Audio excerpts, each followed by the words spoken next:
If you're a Black woman who's late to investing and saving for retirement, or you feel like you're behind, this video is for you. Today, I'm going to talk about the paycheck routine that I have been using to help catch up on investing, even though I didn't start until my 40s.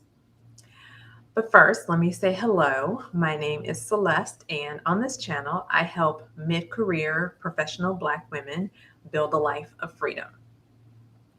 So let's get into it. A lot of people think that once they have more money, then they'll invest, right? Um, they think investing is something you do after you have more money. And they try to invest what's left over. That doesn't work, right? Because there's always something else to buy. And because of a little something called lifestyle inflation, which basically means the more money you make, the more money you spend.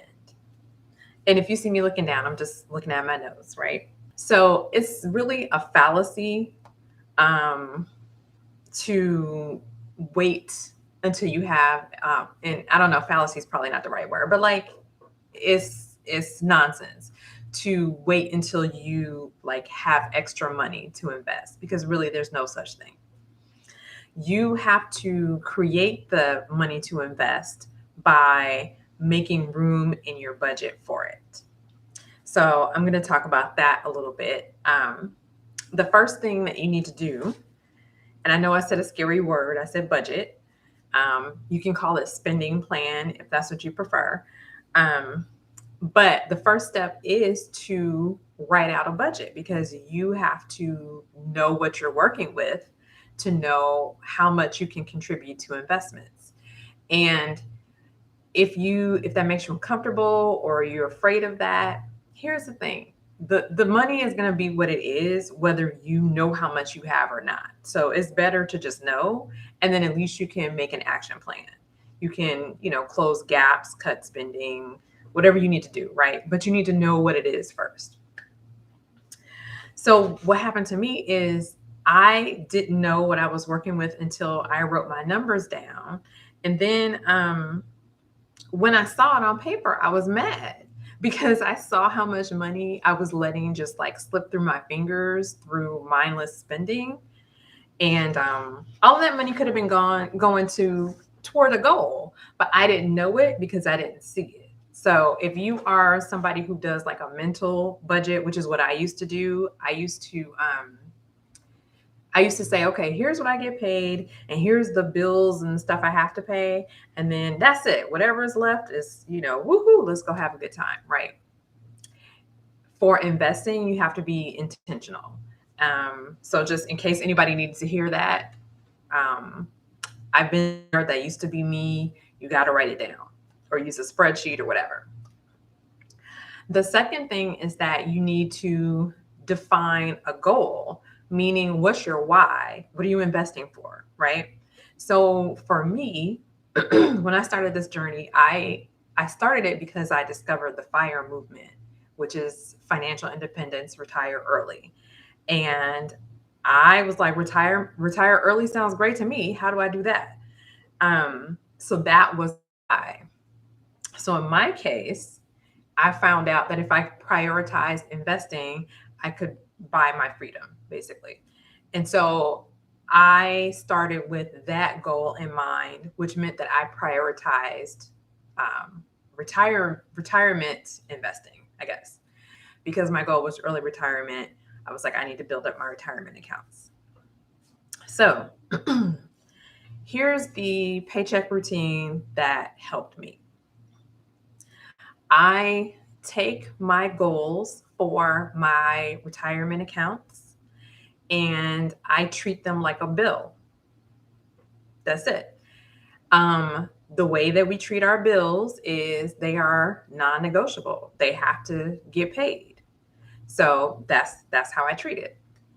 So for example, if I want to max out my Roth IRA, and the maximum is 7,000, I think it's 8,000 if you're 50 and up. I think it's 7,000 for everybody else.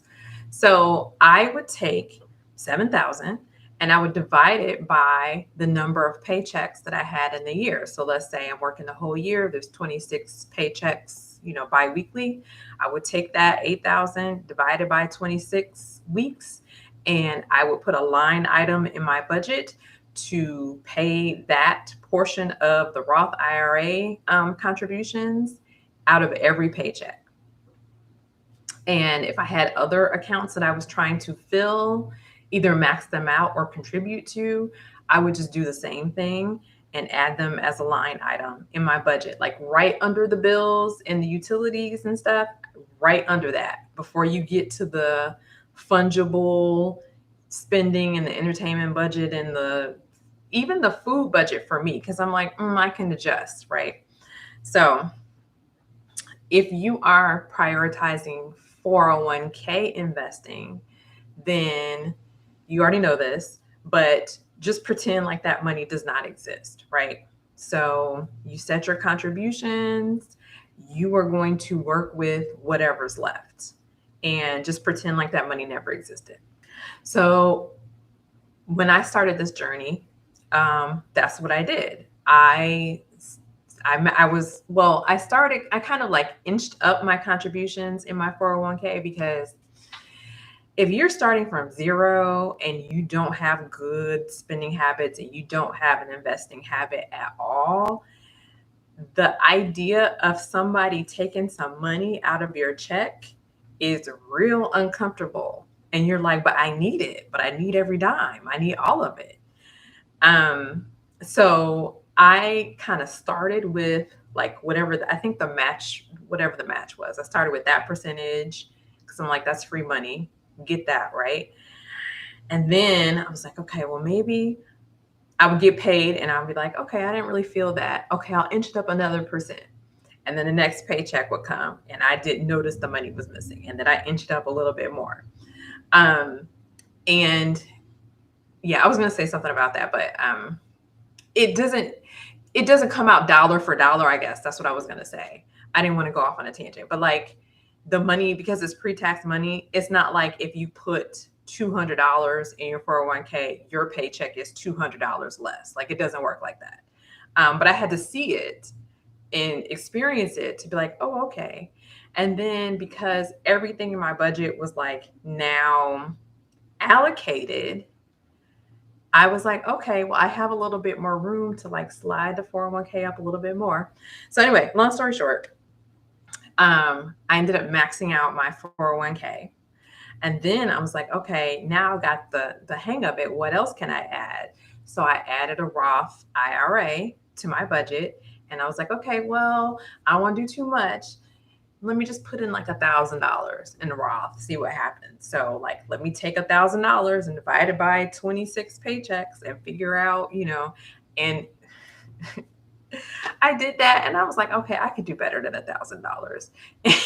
So like once the habits got into place, I ended up maxing the Roth IRA out. And then I was like, okay, what else can I add? So Roth IRAs. I explained what a Roth IRA is and kind of how it fits into, or how it could fit into your investing strategy in a video I did called Why Just Saving in a 401k Isn't Enough for Black Women.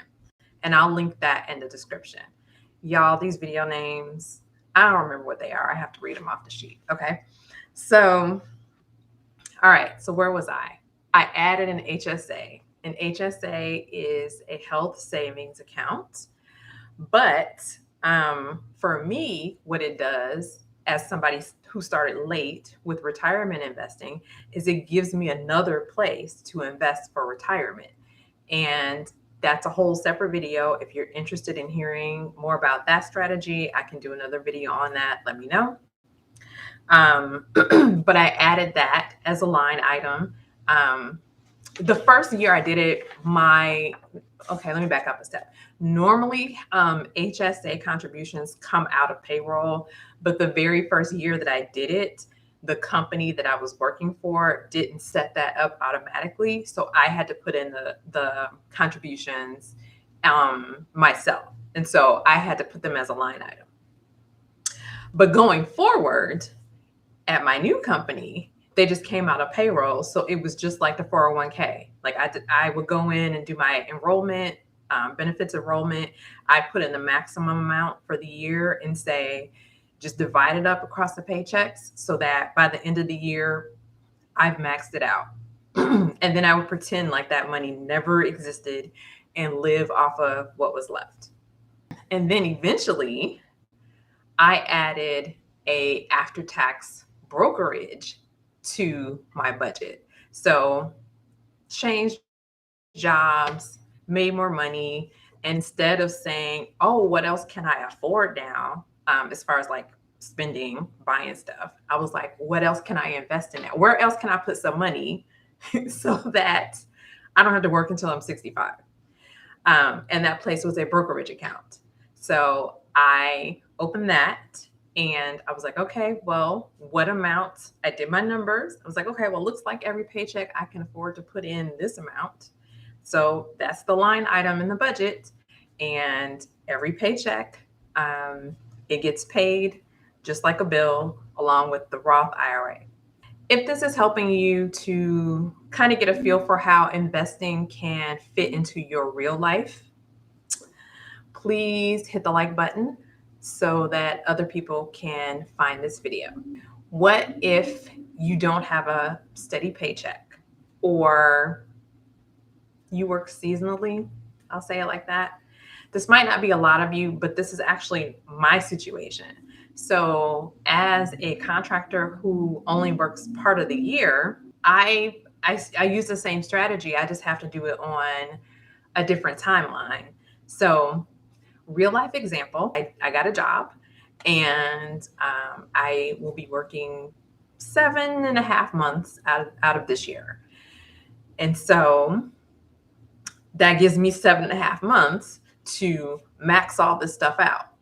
So I really have to be strategic and buttoned up in how I do this. But the math is exactly the same. So instead of taking my paycheck instead of taking my goal, max out the Roth at $7,000 across 26 paychecks over the course of the year, I did the math and I was like, okay, it's 30. I've got 30 paychecks weekly, right? Because I get paid weekly. So I take that same $7,000 or whatever, and I divide it by the 30 paychecks. And that's the amount that I put in my budget to contribute to the Roth IRA every week. And, same for brokerage, same for any investing goal that I have. I just have to do it in a condensed timeline. Automation. So the next thing I want to talk about is sometimes you have to take yourself out of the equation, especially if you are tempted. If you set the budget and then you're like, oh, something came up, I want to go to this concert or, whatever. Like if you're dipping and whatever and messing up the budget, it's not going to work. So automation is a really good way to like take yourself out of the equation. Or if you just don't want to think about it, right? You can set all this stuff to happen automatically. So this is a concept that I learned or followed based on the book that I always mention, I Will Teach You to Be Rich by Ramit Sethi. I'll link that in the description below. But he lays out exactly how to automate all of these things so that you set it up once and you don't have to think about it anymore. So what I would do, or what I did, is I said, okay, well, I get paid every week on a Wednesday, and I know I want to fund this Roth IRA and max it out by the end of the year.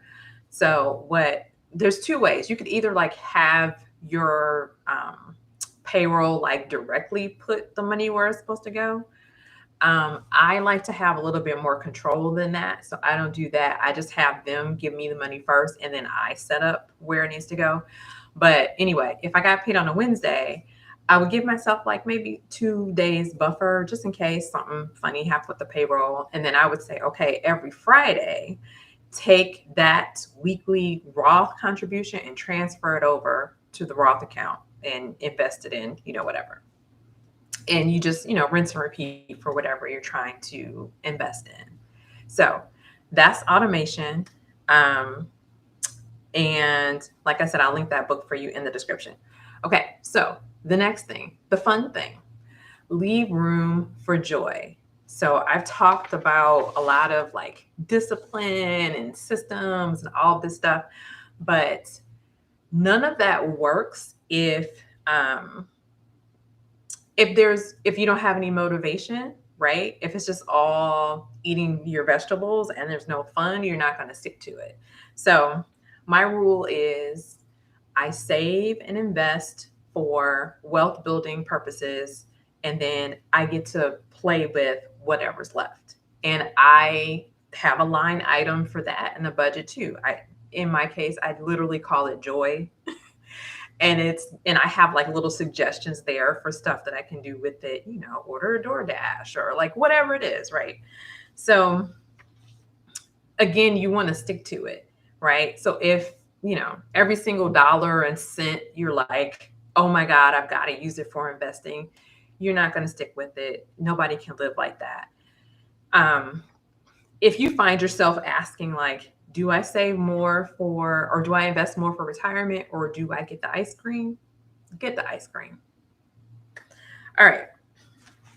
So now that we're thinking about investing as a system, I want to invite you to check out 401ks alone won't fund the freedom you want. I think that's a good video to kind of explain more about how I think about using these different accounts. So that's the one I'm going to leave you with.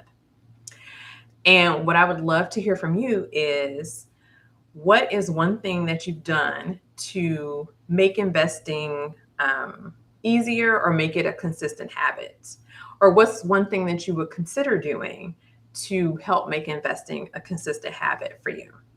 Please leave a comment below and let me know. And if you got something out of this video, please feel free to subscribe to my channel. And that way you'll be notified when I make my next video.